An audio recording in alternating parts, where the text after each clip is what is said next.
शंकर जी का अभिषेक 5 चीजों से होता है, उसको पंचामृत की गिनती में लिया गया। अगर सबसे पहला कोई अभिषेक करने का देवताओं में क्रम प्रकट हुआ तो वो शिव के अभिषेक से प्रकट हुआ।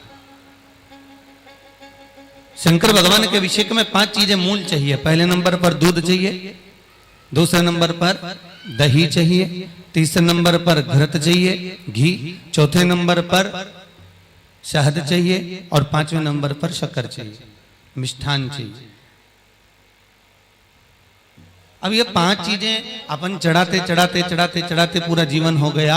रोज आप शिव जी को चढ़ाते होगे, सावन महीने में चढ़ा रहे होगे, शंकर जी को शिवरात्रि पे भी चढ़ाते होगे, या कोई भी मूर्ति की, चाहे नारायण हो, लक्ष्मी हो, राम हो, कृष्ण हो, कोई भी देवता हो, उनका जब हम अभिषेक करते हैं तो ये 5 चीजों की जरूरत हर व्यक्ति को पड़ती है। ये पंचामृत की जरूरत है।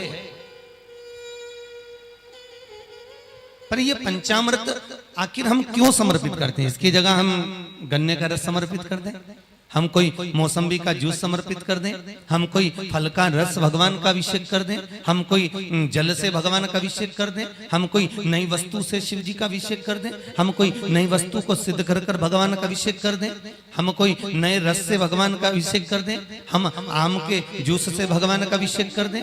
पर ये भले तुम कुछ भी समर्पित कर दो, चाहे तुम गन्ने का रस दो, चाहे तुम मौसम्बी का रस दो, चाहे तुम कुछ भी दो, पर उसमें जो मूल तत्व है वो ये 5 चीजें, ये पंचामृत है। पहले नंबर पर क्या?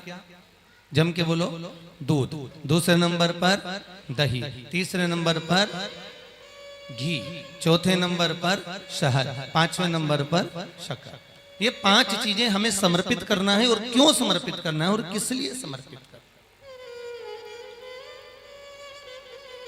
हम शिव को ये चीजें क्यों दें? हम नारायण के पूजन में ये 5 चीजें क्यों लेकर जाएं? हम राम के पूजन में ये 5 चीजें क्यों लेकर जाएं? हम कृष्ण के पूजन में, हम अभिषेक में ये 5 चीजें क्यों लेकर जाएं? उसकी मूलता है पहले नंबर पर दूध। भगवान शंकर को जब हम दूध समर्पित करते हैं तो हमारे घर का वंश बढ़ता है। क्या बढ़ता है? वंश। जब हम शिव को दूध समर्पित कर रहे हैं, पंचामृत की वस्तुओं में हम जब दूध समर्पण कर रहे हैं, हम अभिषेक में अगर नारायण का अभिषेक कर रहे हैं, लक्ष्मी का अभिषेक कर रहे हैं, राम का अभिषेक कर रहे हैं, शिव का अभिषेक कर रहे हैं, शंकर का अभिषेक कर रहे हैं, या हम किसी भी देव का अभिषेक कर रहे हैं, उसमें दुग्ध मूल है। क्योंकि दूध जब हम समर्पित करते हैं तो ये हमारे वंश की वृद्धि करने वाला, वंश बढ़ाने वाला, ये हमारा वंश बढ़ा रहा है।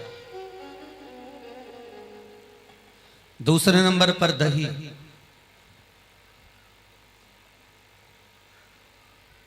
ये दही शिव जी के चरणों में, ध्यान दीजिए, दही बनाना आता है आप लोगों को? अगर ढेर सारा दूध है, बहुत सारा दूध है, तो उसमें थोड़ा सा जामन डालिए और दही बन जाता है। एक भगोना दूध को भी थोड़ा सा जामन जमा देता है।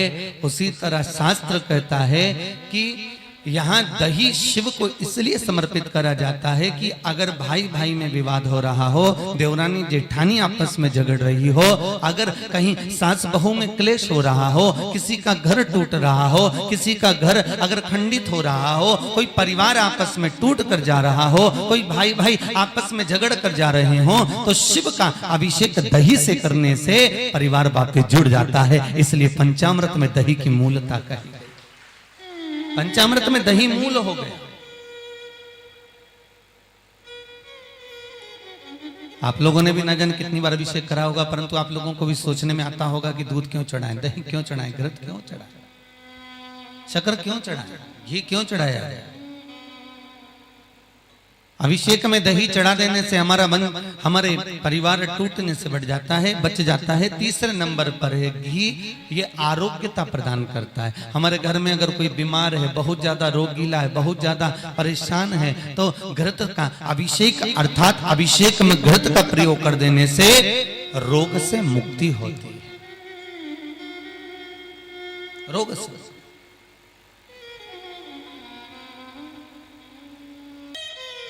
मेरे शिव देने वाले, औघड़ी जटा जूट बांधने वाला स्वयं शिव विश्वास है। और इस विश्वास को शिव जी को जब हम दूध समर्पित करें तो वो वंश की वृद्धि करता है। दही समर्पित करते हैं वो घर को जोड़ता है। घी समर्पित करते हैं वो रोग से मुक्ति करता है। शहद जब हम समर्पित करते हैं तो बच्चों की विद्या को प्रबल करता है। घर में अगर कोई विद्या अध्ययन कर रहे हैं, कोई पढ़ रहे हैं, कोई आनंद ग्रहण कर रहे हैं, उनको विद्या की प्रबलता देने वाला वो शहद होता है जो शिव को समर्पित करा जाता है। और 5वें नंबर पर है मिठाई, शक्कर, खांड। आखिर उसको समर्पित करने का भाव केवल इतना रहता है कि हमारा जो व्यापार है, हमारा जो व्यवसाय है, बहुत मिठास से पूर्ण चलता रहे, इसलिए शक्कर समर्पित करी जाती है।